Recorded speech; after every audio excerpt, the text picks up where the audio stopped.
जो सबसे इम्पोर्टेंट है वो है सुपरवाइज़र। तो ये क्वेश्चन काफ़ी इम्पोर्टेंट है ये, क्योंकि जो सुपरवाइज़र होता है उसका आपकी पीएचडी ड्यूरिंग पीएचडी और पीएचडी के बाद आपकी जो होल लाइफ है उसके साथ आपका जो जो सुपरवाइज़र उसका जो नाम है वो हमेशा आपके नाम के साथ जुड़ेगा। तो क्योंकि पीएचडी ही सब कुछ नहीं है, आपको अपनी जो लाइफ है वो आगे काफ़ी पड़ी है, वो भी आपने देखना है। ठीक है, तो ये चीज़ें अपने दिमाग में रखनी है कि सिर्फ रिसर्च ही नहीं करते रहना, अपना समय निकालो, एक्सेल लगाओ आधा पौना घंटा। और गाइज सबसे इंपॉर्टेंट चीज़ है कि आपका जो इंस्टीट्यूट है वो रियली मैटर करता है आपकी पीएचडी जर्नी में, आपके आगे प्रोफाइल के लिए। तो और मेरा जो शुरू से ही एक पॉइंट रहता है कि कभी भी जब आपने पीएचडी शुरू करनी है, शुरू करने से 5 महीने पहले या 6 महीने पहले आप जो अपनी रिसर्च शुरू करनी है पीएचडी में, उससे पहले अपना जो सुपरवाइज़र है, जो प्रोफेसर है, उस पर रिसर्च करें 5-6 महीने। तो दोस्तों, welcome back to my new video.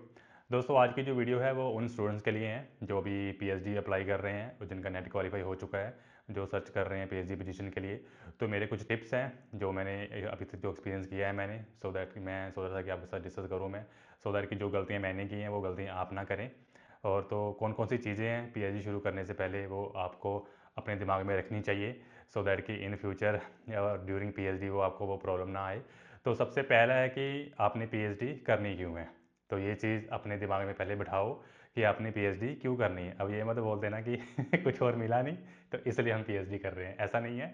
अगर आपको इंटरेस्ट है रिसर्च में तो ही आप इस फील्ड में आओ, अदरवाइज़ क्या होगा कि आप 1 साल या 2 साल लगाओगे, रिजल्ट नहीं आएंगे, रिसर्च आपको अच्छी नहीं लगेगी, तो आप क्या फिर क्विट कर दोगे। तो आपके वो 2 साल जो है वो बिल्कुल वेस्ट हो जाएंगे। तो इससे बेटर यही है कि अगर आपका इंटरेस्ट है, अगर आपने सोचा है कि मुझे कुछ करना है लाइफ में, कुछ रिसर्च करनी है, कोई नई चीज़ मैंने डिस्कवर करनी है, then only you can join as a PhD candidate. तो अदरवाइज़ क्या है, मत करो, कोई और प्लेटफॉर्म देख लो। और सेकेंड जो सबसे इम्पोर्टेंट है वो है सुपरवाइज़र। तो ये क्वेश्चन काफ़ी इम्पोर्टेंट है ये, क्योंकि जो सुपरवाइज़र होता है उसका आपकी पीएचडी ड्यूरिंग पीएचडी और पीएचडी के बाद आपकी जो होल लाइफ है उसके साथ आपका जो जो सुपरवाइज़र उसका जो नाम है वो हमेशा आपके नाम के साथ जुड़ेगा। क्यों जुड़ेगा? क्योंकि अगर आपने सपोज करो पोस्ट डॉक के लिए जाना है तो आपको जो रिकमेंडेशन लेटर है वो सुपरवाइज़र देगा, then only you can join there. Second चीज़, अगर आपने एकेडमी में भी जाना है, अगर आपने किसी यूनिवर्सिटी में अप्लाई करना है तो मे बी शायद वहाँ भी जो रिकमेंडेशन लेटर है वो मांगते होंगे। तो वहाँ पर जो ड्यूरिंग जहाँ जिससे आपने पीएचडी की है, जिस सुपरवाइज़र से, उसी की जो रिकमेंडेशन लेटर है वो चलती है। तो आप इस चीज़ का ध्यान रखना कि आपका जो सुपरवाइज़र है वो अच्छा होना चाहिए, और अच्छा इन द सेंस, और इसके बहुत सारे अलग अलग वो है समझने के तरीके कि अच्छा कैसे, कितना और कैसे होना चाहिए। मेरा कहने का मतलब अच्छा कि रिसर्च में उसकी अच्छी पब्लिकेशन होनी चाहिए। तो अगर अच्छी पब्लिकेशन होगी then only you can publish good paper. ठीक है, और आप कोशिश करो कि जो किसी भी प्रोफेसर जिसके आप अंडर अप्लाई कर रहे हो, आप उसका पहले एक बार आप उसका जो रिसर्च प्रोफाइल है वो आप देखो, और अच्छा लग रहा है आपको, अच्छी पब्लिकेशन है उसके, then only you can try. Okay, तो इससे ज़्यादा और इम्पोर्टेंट क्या है कि आपको जो सुपरवाइज़र है आपने कैसे चूज़ करना है, कैसे देखना है। तो जिनका तो जेआरएफ है तो वो तो आप ये चीज़ कर सकते हो कि आप गूगल स्कॉलर में जाएं, जो सुपरवाइज़र है, जो प्रोफेसर है, उसका प्रोफाइल देखें, अच्छे पेपर हैं, अच्छी पब्लिकेशन है, ही और शी इज़ पब्लिशिंग 4 और 5 पेपर एवरी ईयर, तो I think it is good. Okay, तो आप उसको पहले ईमेल करो डायरेक्ट इंटरव्यू से पहले, सो दैट कि वो जो प्रोफेसर है उसकी नज़रों में आप एक बार आ जाओ, हाँ कि ये बंदा इंटरेस्टेड है मेरे अंदर आने के लिए। तो आप एक बार क्या है उसको डायरेक्ट ईमेल करें प्रोफेसर को। तो ड्यूरिंग इंटरव्यू आप एक बार उससे वार्तालाप करें, बाद में बिफोर इंटरव्यू, आफ्टर इंटरव्यू, जब आप इंटरव्यू के लिए जाते हैं तो वो सही रहता है वो। और जहाँ फिर अगर आप सेलेक्ट नहीं करोगे तो फिर जब आपका इंटरव्यू हो जाएगा तो उसके बाद फिर वो रैंडमली जो प्रोफेसर जिसके पास जो स्टूडेंट नहीं कोई भी गया होगा, तो वो फिर ऐसे फिर आपको कोई भी उठाकर कोई भी प्रोफेसर दे देंगे जिसका आपका इंटरेस्ट भी नहीं होगा तो वो जाने के अंदर, उसके प्रोफेसर के अंदर। तो वो फिर ना कहीं सही नहीं रहता, क्योंकि आपका जो इंटरेस्ट है वो कुछ और होता है, और जो सुपरवाइज़र है, जो प्रोफेसर, उसका जो काम है वो कुछ और होता है। क्योंकि जब वो लिस्ट आती है शॉर्ट लिस्ट होकर, तो उसमें तो रैंडम जैसे नाम लिखे होते हैं, तो जो स्टूडेंट जिन्होंने ऑलरेडी प्रोफेसर को अप्रोच किया होगा वो उसके अंदर चले जाएंगे, और जिसने अप्रोच नहीं किया वो रैंडमली कोई भी स्टूडेंट होगा वो उसको रख लेंगे अपने अंदर।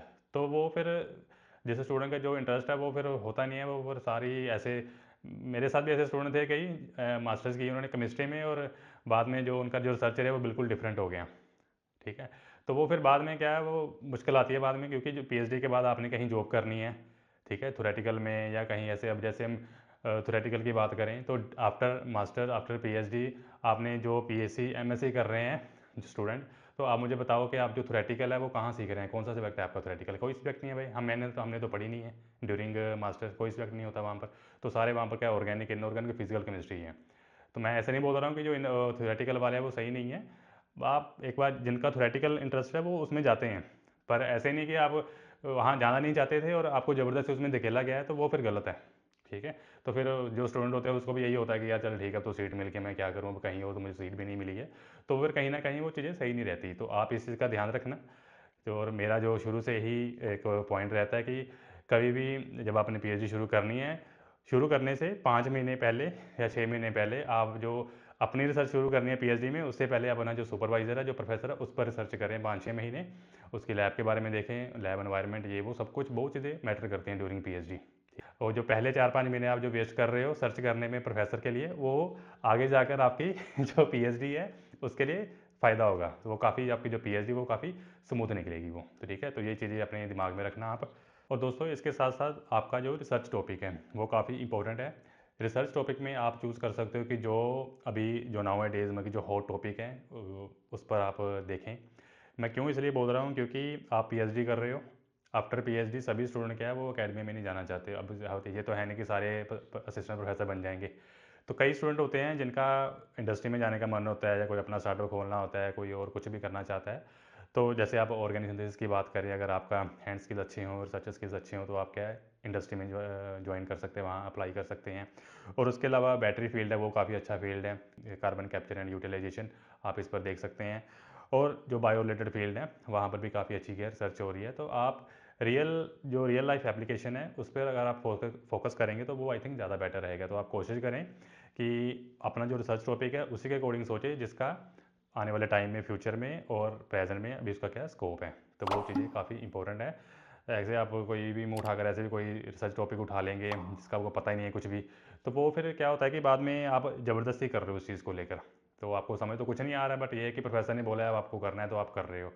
तो उसका फिर एंड क्या होता है कि वो फिर ज़बरदस्ती वाला काम हो जाता है। तो उसमें फिर ना आपको मज़ा आएगा, तो फिर ज़बरदस्ती ही आपको करना पड़ेगा, तो वो फिर ऐसे ही चलता जाएगा। तो इससे अच्छा यही है कि जो ट्रेंडिंग जो टॉपिक हैं उसी पर आप फोकस करें, तो वो आई थिंक बेटर रहेगा। और दोस्तों इसके साथ साथ है मेंटल हेल्थ। आपको बताइए जो पीएचडी कर रहे हैं और जिनकी पीएचडी हो चुकी हैं, जो मेरे साथ जो मेरे फ्रेंड्स हैं वो भी सुन रहे होंगे इस वीडियो को, कि आपकी जो मेंटल हेल्थ है वो बिल्कुल क्या है, एक तरीके से ना बिल्कुल आइसोलेट हो जाएगा मामला। क्यों? क्योंकि आपने सुबह उठना है, सुबह उठने के बाद आपने लैब जाना है, ब्रेकफास्ट करना है। अ, मैं तो ब्रेकफास्ट करता नहीं था, मैं सीधा लैब ही जाता था। तो वही लैब, मेस और रूम, ये 3 चीज़ें आपकी लाइफ में चलेंगी पूरे 5 साढ़े 5 साल। तो आप देखो 5 साढ़े 5 साल आप एक ही चीज़ करोगे तो आपका जो दिमाग है वो बिल्कुल मेंटली बिल्कुल एकदम ना आइसोलेट हो जाएगा। आप वही वही चीज़ें, सेम चीज़ें फॉलो कर रहे हो आप। तो मेरी जो सजेशन है, पर्सनल सजेशन यही है कि जितने भी स्टूडेंट हैं जो ड्यूरिंग पीएचडी आप अपना टाइम निकालो, थोड़ा बहुत आधा पौना घंटा शाम के टाइम जाओ, एक्सरसाइज लगाओ, अपना फिजिकल और मेंटली दोनों को थोड़ा स्ट्रॉन्ग रखो। क्योंकि पीएचडी ही सब कुछ नहीं है, आपको अपनी जो लाइफ है वो आगे काफ़ी पड़ी है, वो भी आपने देखना है, ठीक है।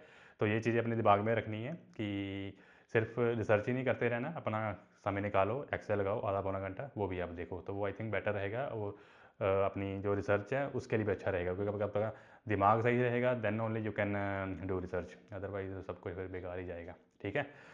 तो गाइज बात करेंगे स्टाइपेंड की। तो स्टाइपेंड तो जैसे अभी इंडिया में काफ़ी अच्छा है जो पीएचडी पोस्ट डॉक कर रहे हैं। तो अभी आई थिंक 37,000 है जेआरएफ का, और 41,000 है एसआरएफ का विदाउट एचआरए आई थिंक। तो ये काफ़ी अच्छी है, अमाउंट है अभी फ़िलहाल के लिए।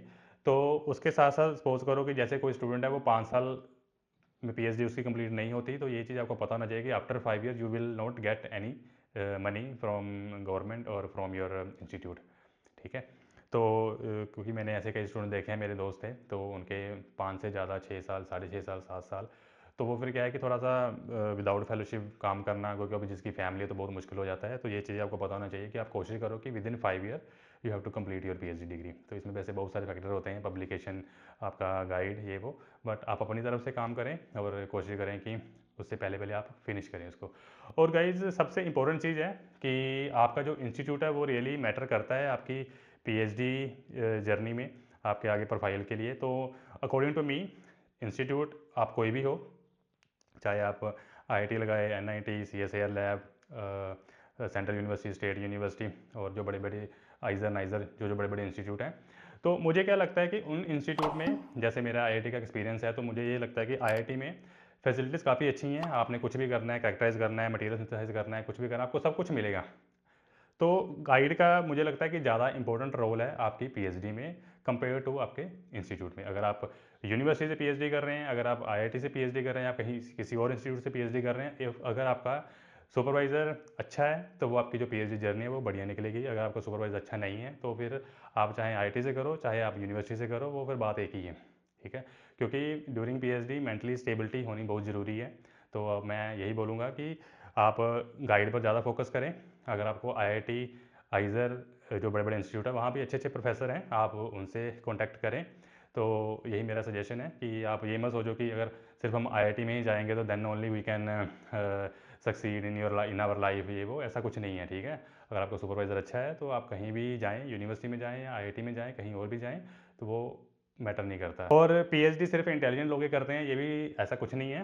ठीक है, ये पीएचडी में होता क्या है, सिर्फ कंसिस्टेंसी है। अगर आपको कोई काम करना है, अगर आप उसको अच्छे से समझ कर करोगे तो वो आपके क्या रिजल्ट आने शुरू हो जाएंगे। तो ये मत सोचना कि मैं इंटेलिजेंट नहीं हूँ तो मेरे से पीएचडी नहीं होगी। मैंने ऐसे भी कई एग्जांपल्स देखे हैं जिनको कुछ भी नहीं आता था, but still they got PhD degree from higher institutes. ठीक है, तो ये वही है कि मेहनत की है उन्होंने, मेहनत के दम पर वो जो चीज़ें वो बोलते हैं ना कि किस्मत में नहीं होती, वो भी आ जाती हैं फिर। तो आप कोशिश करो कि मेहनत करो, क्योंकि पीएचडी ऐसा ही है भाई। अगर आप मेहनत करोगे then only you can get this highest degree. और दोस्तों मैं लास्ट में यही बोलूँगा कि पीएचडी के काफ़ी सारे बेनिफिट्स तो होते ही हैं। चलो अब अगर हम एकेडमी की बात करें, तो अगर पर्सनल ग्रोथ की बात करें तो वो भी काफ़ी फ़ायदा होता है इसमें। आपकी जो क्रिटिकल थिंकिंग है, आपके जो स्किल्स हैं, वो काफ़ी डेवलप होते हैं पीएचडी से। आपका जो माइंड है वो बिल्कुल शार्प होता है। आप ऑब्वियसली 5 साल, 5.5 साल आप एक चीज़ को पढ़ रहे हो, तो आपका जो माइंड है वो बिल्कुल क्या डेवलप हो जाता है।